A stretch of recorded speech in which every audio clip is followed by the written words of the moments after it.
Bismillahirrahmanirrahim. Go to your thing. What does La Ghaliba illallah mean? Bismillahirrahmanirrahim. You see that as a calligraphy, usually in the form of a sword, a lot, especially as part of a design in the Andalusia.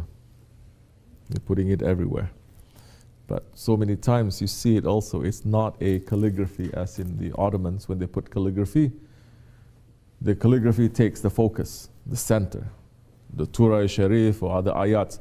Everything else is a design to show this big thing.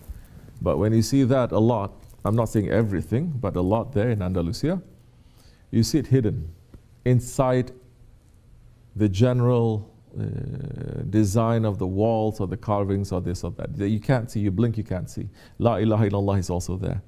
So what you see is just this very ornate, beautiful work everywhere. But you have to look carefully to say, oh, there is no success except through Allah, by Allah. That is what is meaning. Ayat.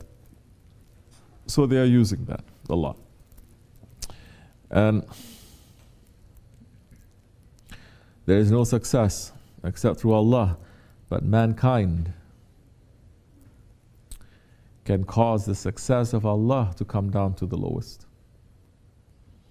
When you lose your grip, when you lose the firmest handhold, when you lose your connection to the Sunnah and the Holy Prophet ﷺ, whatever success that you've had before that Allah grants you, you fall right back down to the bottom. It happened to the Umayyas, it happened to the Abbasis, it happened to every dynasty. That when you lose your connection, you lose all that power, and no matter how Allah has blessed you and put you on top for hundreds of years, and Islam was in Andalusia for 800 years. It's not a short time, 800 years. It wasn't just existing, it was a world power because it was controlling trade that is coming from east and west. It was extremely powerful and extremely rich. And it was controlling for 800 years. How long America has controlled this world? 75 years. This is 800 years. So don't get too caught up to think you are the center of the universe. You are just a dot within a dot within a dot. So they lost 800 years. When you're raising your head against the Khalifa, 800 years, when you're declaring yourself to be free from the shadow of Allah on earth, and you are going to practice your own way of doing things, it's only a matter of time. Those wolves and those hyenas and the jackals, they surround you and they just bring you down. So we take lesson from that. Allah can grant us victory. That is not a problem for Him. It is very easy for Him. Allah can grant us victory. But we have to hold that high, and we have to hold that like a fire. Because Allah is also saying in the ayat that we're reciting. Every Fajr we're reciting that. When we're reciting Mawlid, we're reciting that. And that ayat is saying what? Allah is the one who He gives power to whoever He wants, and He takes power from whoever He wants.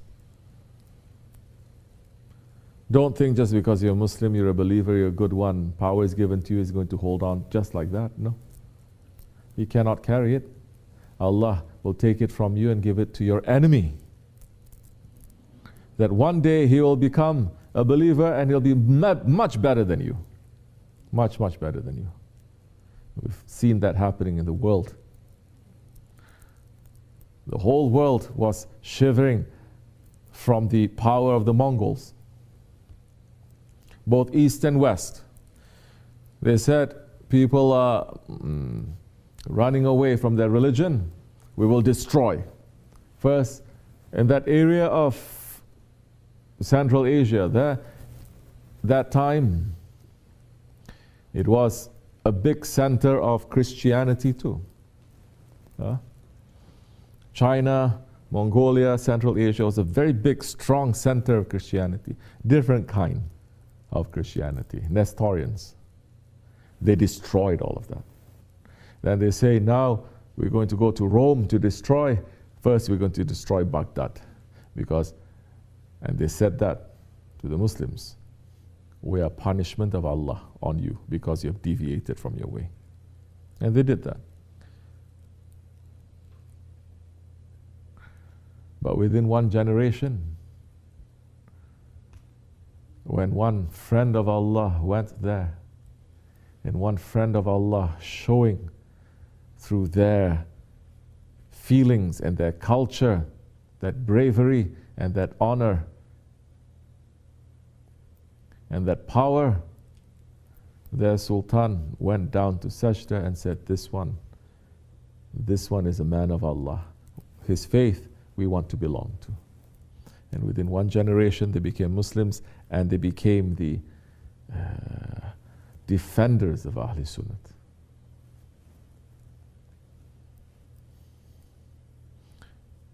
And what were the Arabs doing then?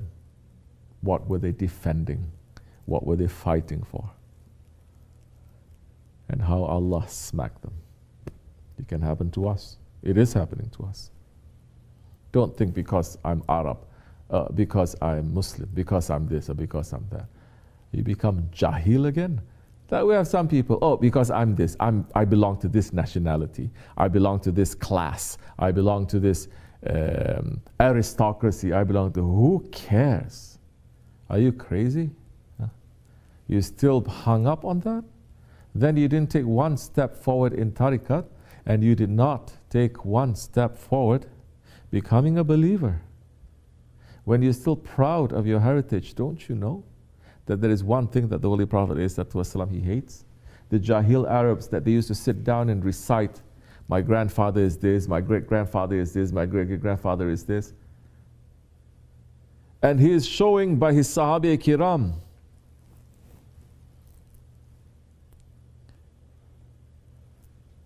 that they are not high-born, they are not rich, they are not powerful. So many of them.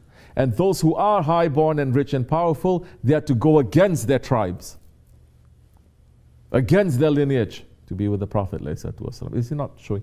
Are the Ottomans not showing? Is Allah subhanahu wa ta'ala not saying?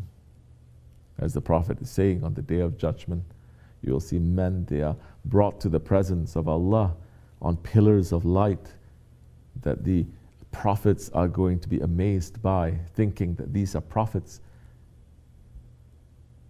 But these are not prophets.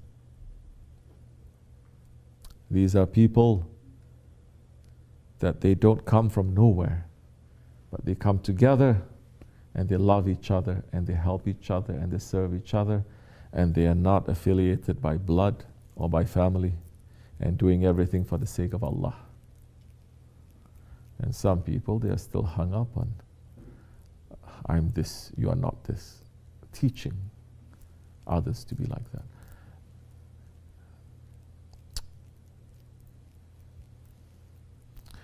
It's very low kind of mentality. Don't you know your honor only comes with Allah and with Islam, not with your lineage? Yeah, Allah. Some, they're saying, I'm belonging to this. Since when? Oh, since the fall of the Khilafat? You're really proud of your lineage because it's a big, powerful family after the Khilafat? Don't you know that you are declaring that you are a traitor? You come from Allah. So, these are some of the things you need to see what's important in your life. And say, is this something that is important? Is this together with Allah or not? If it's not, take it out, because it is an idol. Some people like that, some people are lazy. so relaxed and so free. We're not here to be relaxed.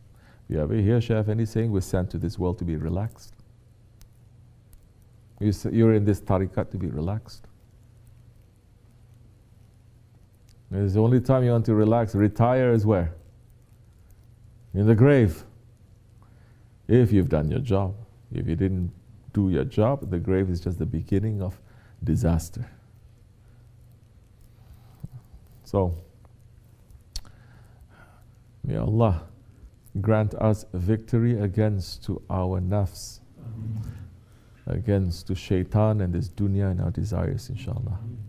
May Allah grant us victory to be with our Shaykh and to be in his work dunya and akhirat. May Allah forgive me and bless you. Al-Fatiha. Amen.